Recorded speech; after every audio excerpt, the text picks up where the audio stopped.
ketika kau merenungkan keberadaanmu, kau akan menemukan dirimu sendiri terhubung denganku. Dan kemudian, sepertiku juga, kau akan menemukan dirimu dalam bentuk yang maha kuasa. Tetapi untuk bisa mencapai posisi itu, sangat penting agar kau mendedikasikan dirimu sepenuhnya padaku. Apa yang kau maksud dedikasi, Madawa? Itu adalah keadaan di mana pikiran manusia menyerah pada semua keinginan hingga tidak membuat dedikasi untuk diri sendiri. Dan tidak juga mengambil sumpah orang dengan cara kerja yang diberikan kepadanya. Pada kenyataannya, kalau kau mulai mendedikasikan dirimu untuk seseorang, dan kau melakukannya sendiri, pikiranmu, akalmu, pengetahuanmu, keinginanmu, emosimu, dan segala sesuatu yang kau miliki kepada seseorang, maka komitmen tersebut disebut sebagai sebuah pengabdian.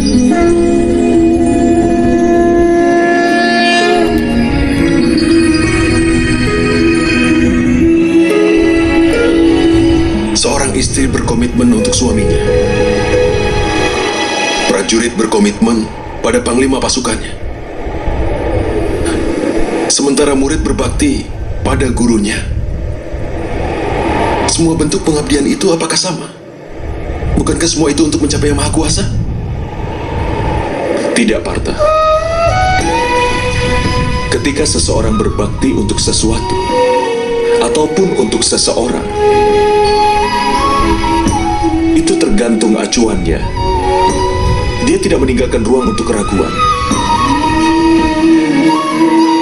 atau pertanyaan pengabdian terhadap seseorang. Yang jahat bisa membuat orang menjadi memfitnah.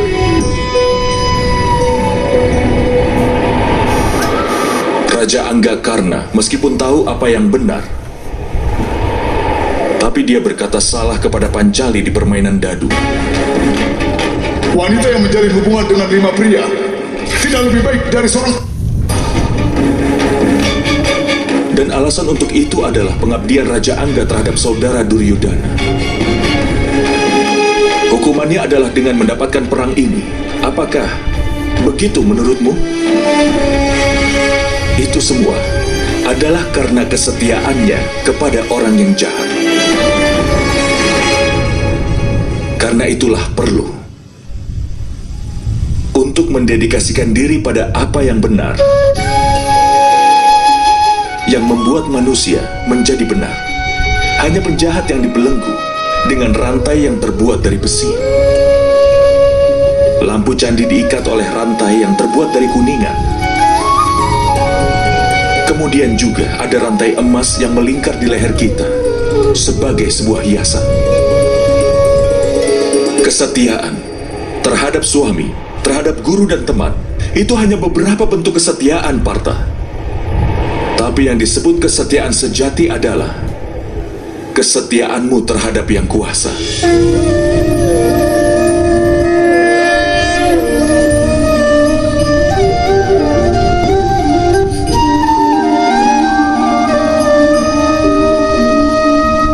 Tapi apa pengabdian terhadap yang kuasa harus dilakukan dengan Sangya Yoga atau Karma Yoga? Karena Sankhya Yoga, manusia tahu bahwa mereka hanyalah jiwa. Dan karena Karma Yoga, mereka bisa membebaskan diri dari ikatannya. Dan karena pengabdian hingga manusia mengetahui wujud yang nyata dari Yang Maha Kuasa. Dan manusia juga bisa mengetahui tentang arti keadilan dari Yang Maha Kuasa. Manusia berada dalam lingkaran hidup dan mati. Hingga demi mencapai kebahagiaan di dunia dan pengetahuan,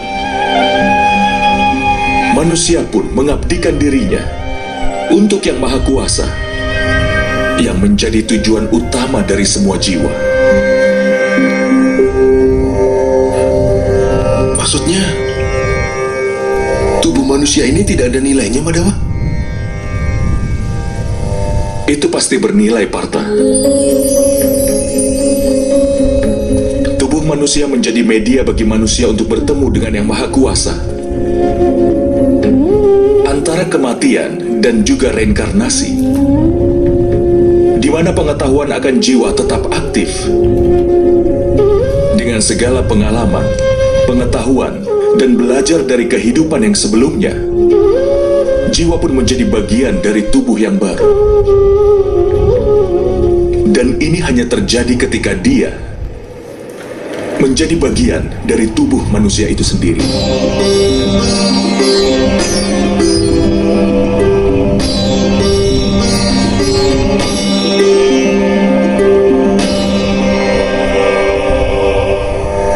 Tapi Madawa, dengan membunuh orang-orang yang hadir di sini, apakah kita tidak menghancurkan kesempatan untuk menyelamatkan mereka?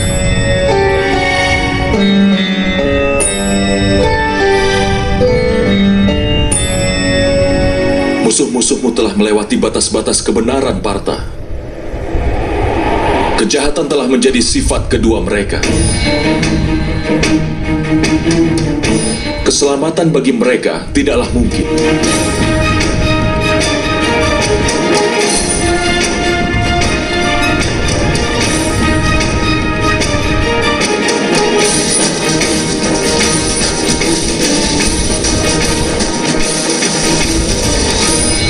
Orang pendosa dapat diberikan kesempatan untuk memperbaiki diri hanya sampai batas tertentu.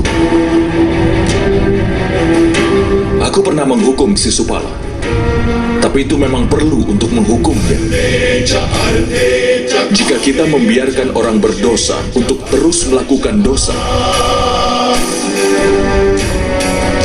maka dia akan semakin banyak menurunkan lebih banyak lagi kejahatan dan dosa-dosanya.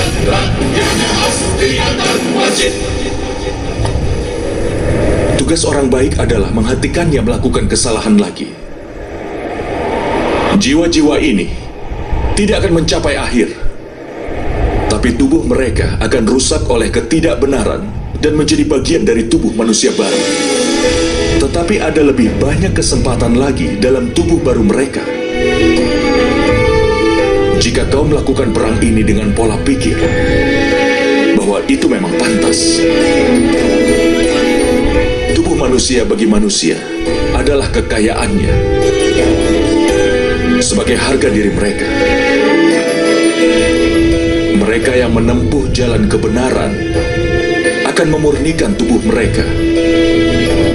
Dan melalui jalan itu, mereka akan bertemu dengan jiwanya. Ini adalah hubungan antara Setra dan Setragna. Aku tidak bisa mengerti tentang hal itu, Madawa.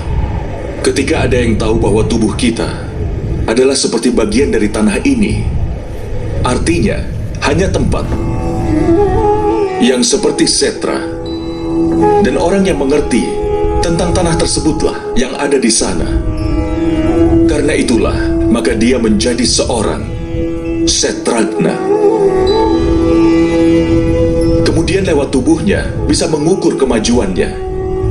Jiwa dalam tubuhnya akan menyeimbangkan 3 kebajikan itu. Dengan pengabdian untuk Yang Kuasa, dia bersatu dengan Yang Maha Kuasa.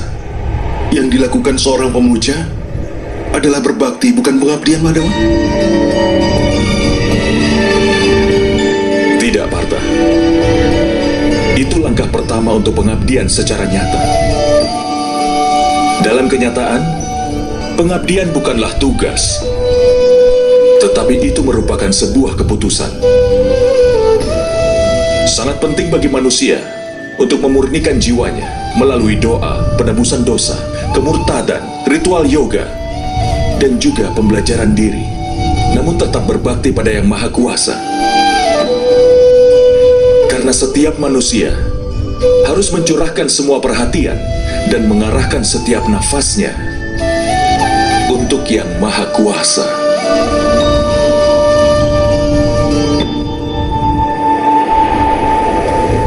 Jika pengabdian adalah keputusan, Lalu apa pentingnya berdoa, penebusan dosa dan hal semacamnya? Hanya cara dan alat untuk membersihkan dirimu hari ini, dan nanti akan kotor lagi. Pikiran manusia akan tertuju lagi pada Yang Maha Kuasa hingga berulang kali. Karena itulah perlu untuk berdoa, penebusan dosa, pembelajaran diri, dan yang lainnya, supaya kau selalu ingat setiap waktu bahwa hidupmu adalah pengabdian untuk Yang Maha Kuasa. Tidak penting bagian sungai mana yang kau selami. Yang penting adalah bahwa kau bisa menyelam. Hanya ada satu dedikasi dari Bhakti Yoga, bahwa dengan menyerahkan kehidupannya ke Yang Maha Kuasa, manusia harus meneruskan pengabdiannya untuk Yang Maha Kuasa agar dia bisa menjaga kebaikan dalam hidupnya. Lalu apakah kebajikan dan kebaikan itu, Madawa? Tanpa alasan, demi kepentingan diri melakukan kekerasan adalah dosa.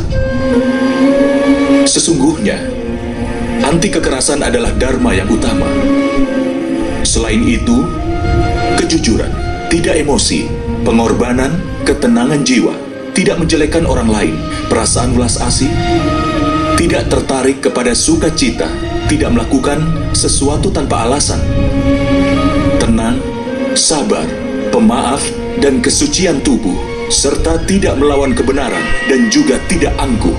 Sifat-sifat mulia ini disebut sebagai sifat sattvic atau sebuah sifat yang mulia. Dengan ini manusia bisa melakukan kebaktian, artinya bisa berbakti kepadaku, sambil menjalankan kewajiban dalam hidupnya, sambil menegakkan kebenaran, dan hidup tanpa mengharapkan pahala dari perbuatannya. Akan aku berikan ketenangan, dan setelah kematian ku beri tempat untuk bersemayam dalam diriku.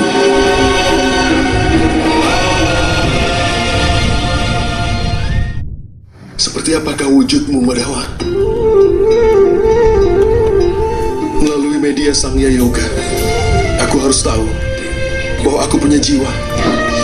Aku abadi dan berada dalam tubuh yang fana ini hanya untuk sementara waktu.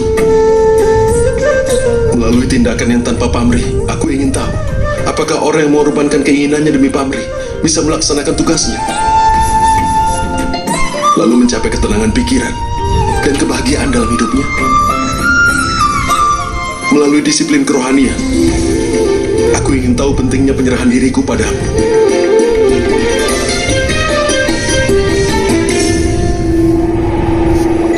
Tapi Madawa, kau pernah mengatakan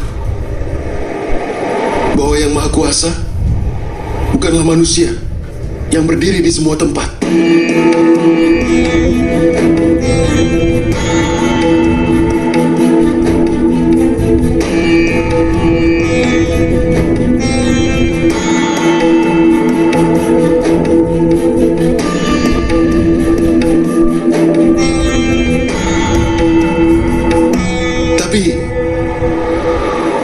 Aku masih melihat manusia yang ada di sini.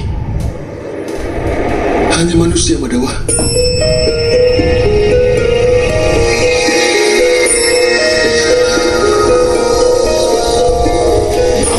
Narayanam namaskritya naram chaiva narottamam devim saraswatim vyasam tato jayam. Aku ingin melihat sekilas dirimu yang sebenarnya, Madawa. Kekuatan, kemasyuran,